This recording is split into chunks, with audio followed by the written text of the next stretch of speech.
हमारे साथ अब फहमीदा जी भी जुड़ चुके हैं। फहमीदा हसीन जी एनसीपी नेता हैं शरद गुट से। मैम बहुत स्वागत है आपका, नमस्कार। नमस्ते जी फहमीदा जी, हालांकि हम झारखंड की बात कर रहे हैं, महाराष्ट्र की बात कर रहे हैं, जहां पर लगातार अब चुनावी बिगुल तो बच चुका है, लेकिन सबसे महत्वपूर्ण जिस तरीके से चुनावों में वोट को लेकर सबसे पहले बात होती है सीट शेयरिंग को लेकर। क्या लगता है जिस तरीके से कांग्रेस हो या फिर एनसीपी हो, लगातार अब सीट शेयरिंग को लेकर भी चर्चा हो रही है, जहां पर अब राहुल गांधी भी पहुंचे हुए हैं। कुल मिलाकर ये कहा जा सकता है कि अब सबसे पहले जो सवाल है, क्या लगता है आपको सीट शेयरिंग में कितनी बात बनती नजर आएगी? क्योंकि अब जिस तरीके से महायुति और महाअघाड़ी के बीच कांटे की टक्कर है, तो सबसे पहले जो सीटें सबसे ज्यादा हाई प्रोफाइल मानी जाती हैं उस पर भी नजर है। देखिए, सीट शेयरिंग की जो बातें हैं वो लगातार मेरे को लगता है करीबन खत्म हो चुकी है जी।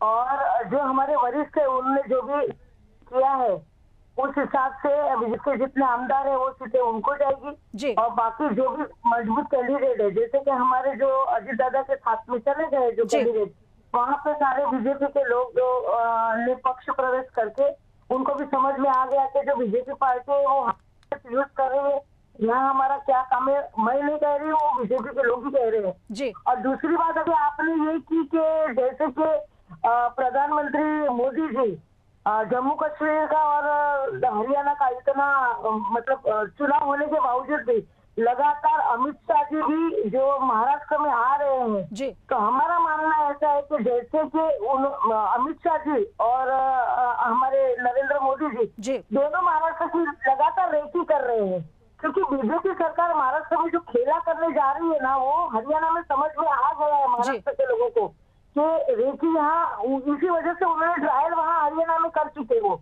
और सभी विपक्ष पार्टी भी चौकन्ने हो चुकी है, क्योंकि आनंद पानन में इन लोगों ने इतना जो योजनाओं का जो फटाफट डिसीजन लिया। 10 साल में सरकार में रहते हुए उन्होंने टोल टैक्स फ्री नहीं किया कभी भी, और अचानक से रातों रात वो घोषणा करे कि टोल भी फ्री है और लाडली बहन लाडले भैया और क्या क्या उन्होंने अमीर दिखाए मदरसों के, आप जैसे अभी बताया आपने सैलरी 3 गुना कर दी। लेकिन फहमीदा जी देखिए, जो भी पार्टी जब चुनाव लड़ने के पहले अपना मैनिफेस्टो लेकर आती है, जो सत्ताधारी पार्टी है, क्योंकि अगर वो पहले से ही पार्टी सत्ता में है तो कहीं ना कहीं जनता के लिए विकास के मुद्दों पे बात करती है। लेकिन हाँ, सीधे सीधे आरोप लग रहा है डॉक्टर राम सागर जी की जैसे ही चुनाव आयोग की पीसी होनी थी उसके पहले 4 घंटे पहले तक घोषणा की गई है, और उसके पहले अगर हम 2 दिन पहले की बात करें तभी भी घोषणा, जहां पर आशा कार्यकर्ता आंगनबाड़ी कार्यकर्ता तो वहीं मदरसे पर ट्रिपल सैलरी, इसको लेकर लगातार सवाल तो उठ रहे हैं कि एक साथ इतनी सारी घोषणाओं का अंबार लगा दिया गया।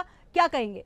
आज जिन्होंने याचिका लगाई थी महाराष्ट्र गवर्नमेंट के ऊपर, जो योजना के ऊपर आज फ्री बीस पर उनको फटकार दिए है कि ये जो आप घोषणाएं कर रहे हो लाख मतलब रिश्वत के रूप में मानी जाएगी। आज ही सुप्रीम कोर्ट से ये उनको फटकार मिली है। बाकी रहा सवाल ये जो महाराष्ट्र की जो रिक्शा सरकार है, उनको जो गद्दार लोग हैं वो उम्मीदवारों को तो नकार ही दिया है महाराष्ट्र की सरकार, महाराष्ट्र की जनता ने। और बाकी जो झूठी जो घोषणा उन्होंने दी है, लेकिन उनको पता होना चाहिए कि हमारे खजाने में कितना धन है, हमारी तिजोरी में कितना खजाना बाकी है। एक बात उनके नेता बड़े नेता है मीटिंग। चलिए इसका जवाब ले लेती हूँ। डॉक्टर राम सागर जी हमारे साथ बीजेपी से जुड़े हैं, क्या कहेंगे सर?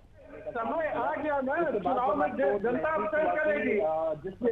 अंशु जी एक एक करके मैं डॉक्टर राम सागर जी से जवाब लूंगा। आपको महसूस हुआ कि पक्ष, क्योंकि परिणाम आपके पक्ष में नहीं, तो आपने ये योजना चलाने का काम किया एंड मोमेंट पे। मैम सुन लीजिए इलेक्शन एक साथ में नहीं कर सकती है पटन में, आप मुझे बताइए। जी बाजू नारा लेके चलते वन नेशन वन इलेक्शन, एक सिंपल से छोटे 5 राज्य है, उनका इलेक्शन एक साथ में नहीं कर सकती हो। और सरदार वल्लभ भाई ने बहुत अच्छी एक बात कही है, जब जनता एक हो जाती है ना तब उसके सामने क्रूर से क्रूर शासन भी नहीं टिक सकता है। तो अभी महाराष्ट्र की जनता उनसे बराबर हिसाब किताब करेगी कि ये जो आप लोगों ने किया है, इस बार महायुति सरकार महाराष्ट्र से तड़ी पार होने वाली है और महाविकास आघाड़ी महाराष्ट्र में अच्छी सरकार बनाने जा रही है, साफ सुथरी सरकार। चलिए इसका जवाब ले लेती हूँ। हमारे साथ बीजेपी से डॉक्टर राम सागर जी जुड़े हुए। जी मैम सुन लीजिए। जी पटेल मैम, मेरा एक सीधा इनसे सवाल है, बीजेपी के जो प्रवक्ता बैठे हैं कि जितनी भी पढ़ने आई थी महाराष्ट्र में जो कंपनियां बड़ी जिससे रोजगार मिलने वाला था लोगों को, सारी की सारी उन्होंने गुजरात पर ट्रांसफर करी। तो क्या महाराष्ट्र की जनता जो है वो पागल नहीं है? उनको बीजेपी की मंशा पहले से ही पता चल गई और इसीलिए इन्होंने अपनी जो सरकार गिराई जिसमें 2000 करोड़ रुपया इनको आमदारों को खरीदा है जी। तो ये सारी चीजें मालूम है और लोकसभा में इसका जो है वो लोगों का गुस्सा देखी भी गया है। आज बेरोजगारी की वजह से जो ये छोटे छोटे बच्चे यूपी से बिहार से आके आम आदमी में ऐसे बड़े बड़े नेताओं को कत्ल कर दिया जाता है। चलिए उस विषय पर मैम देखिए पूरी जांच एजेंसी लगी हुई है और लगातार इस विषय पर पूरी जांच पड़ताल हो रही है।